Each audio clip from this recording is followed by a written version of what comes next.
Okay, I just want to back up real fast to that last tutorial. I missed the stairs here. You can see that plan. There are stairs here. Technically, the section that I drew is correct, but based on the things we've talked about in class, I want to show you how you can also just see these stairs in there. And so, obviously they are behind. They're in front of me so I can see them, but they are behind because they are underneath all of this landing. So they're in here somewhere, and really I can just dash them in with a hidden line. And so I will just do that for you very quickly.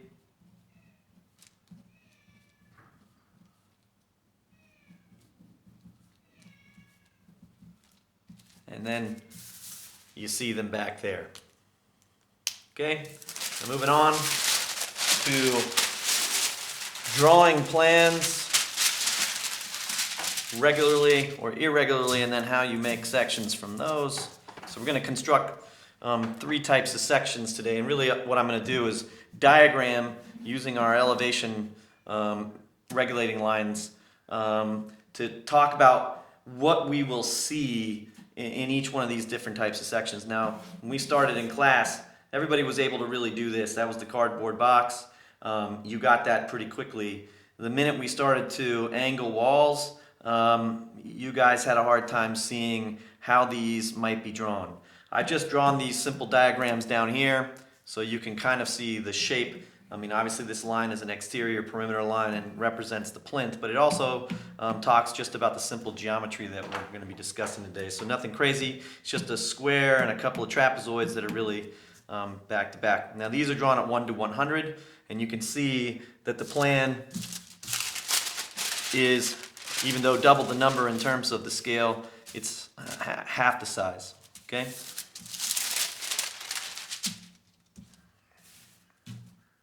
All right, so the first thing I want to do when I start diagramming what it is that I'm going to see in this section, I'm not really going to draw this section today, I'm really going to diagram what I would see. The first thing we want to do is just go right to that section line, the exterior of the plan. So I am going to dash up a regulating line that just tells me I'm interested in where that section starts and where it begins. I'm not yet doing a construction line that will help me draw a section. I really just want to see what it is I'm looking at here. By the way, let's just go back in and call that ground. First floor, sill, header, ceiling, and roof. We've got the same thing over here, but just so we're clear. So you can see there's nothing out here that I will see. There's nothing out here that I will see. If I look at this section cut line as a track, let's say that a camera is on and it's looking straight up and it's going back and forth, you can see that it doesn't see anything until it hits the perimeter of that plan. Now I start to see things, and that's straight up from there. But out in this area, looking straight up, I don't see anything. It's not a perspective, so I don't look at things in a cone of vision. I don't see anything to my right or to my left. I can only look straight up. So if I'm out here, I see nothing. And if I'm out here, I see nothing. And so that means that my entire drawing in section will exist in this area. Okay? I'm going to call that the section box. Now I don't know if that's technical or not, but for the purposes of our class, that's what we're going to call it. That's my section box. That's where my section exists. Can everybody understand that? Now when I get to this drawing, and I've done this, I'm going to do this in another way as well.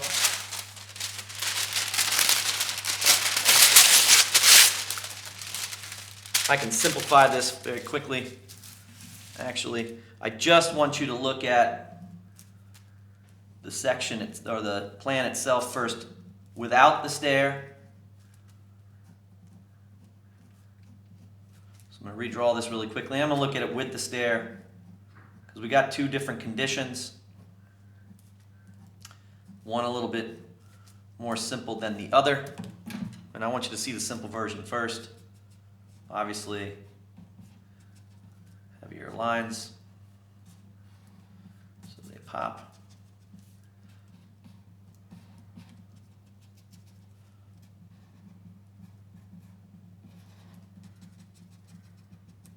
Okay.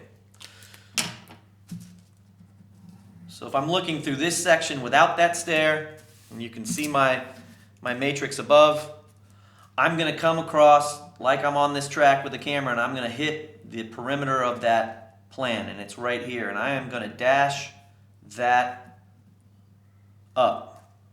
I'm going to dash that up on this side, right? Now, in this case, I don't have that stair, so there's nothing in elevation that I see. If I'm out here and I look straight up, there's nothing there. Imagine that stair's not there any longer. It's gone. Nothing to see, nothing to see. And so everything is in this zone, and that's my section box. Okay? Nothing outside that I will see. All right? But if I look at this version, I do have that stair. So I am going to do the same thing. I'm going to ride back and forth on that, and I'm going to still draw right where I see that intersection of that section line with the perimeter of the plan. I'm going to do the same thing on the other side. That gives me a section box.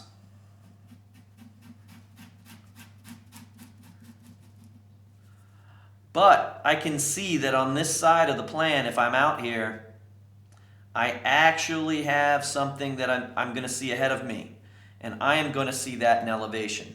So if there are any elements in your plan that are not inside of the section box, they are drawn in elevation. Okay? So, section box means that the section is inside, and anything outside that I see is drawn in elevation. In this case, everything is inside that section box. In this case, I have something outside that I see of my section box, and I'll draw that in elevation, and you can clearly see that here. Now it's going to get a little tricky here. I might have to draw this in a later tutorial. Because that section cut line moves through here, I'm actually in my building here, and so this part of the stair would be dashed in behind everything, but that part of the stair will peek out right here, and I'll actually see it as I translate up. I can kind of draw that for you very quickly. You'll see that there would be two stairs, and then they get hidden behind that section, because the section starts right there, but I would see those two stairs right there, and the ground line. If we can notice that. Moving on to this third drawing, you can see the trapezoid has just been flipped, and I still have essentially the same width of a section box just because the trapezoid's flipped, but the middle part of this plan and this perimeter here basically stays the same elevation. But what happens here is that the corners of the building are actually opened up in front of me, and so here's my ride back and forth on this section line. Here's that intersection. And I'm just going to draw that line straight up. I'm going to do the same thing on the other side. And that tells me where my section box is. So my section box is there. I know that everything in section will be inside of these two lines because that's where my section cut is. I don't want to get confused that these things, this part of the plan is actually in section, because it's not. It's going to be in elevation, okay? And so I have a regulating line out here. That's an edge. It's the extent. I've got this corner. That's a regulating line out here. I'm going to see all of that in elevation. And I'm going to see that in elevation.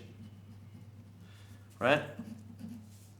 Everything that's outside, I'm going to see in elevation, and everything that's inside, I'm going to see in section. Okay? So if I'm riding back and forth on a camera, once I get out of that window, you can see I'm looking, and I can see straight ahead of me that face of that building. Now, in a future tutorial, I will show you how to draw a wall at an angle and how to draw that window as I cut through it at an angle. It's tough to see at this scale. I'll draw it at a larger scale. But essentially, this is an understanding of what I'm going to see as a diagram with regular plans and irregular plans, with things in section and things in elevation outside of that section box.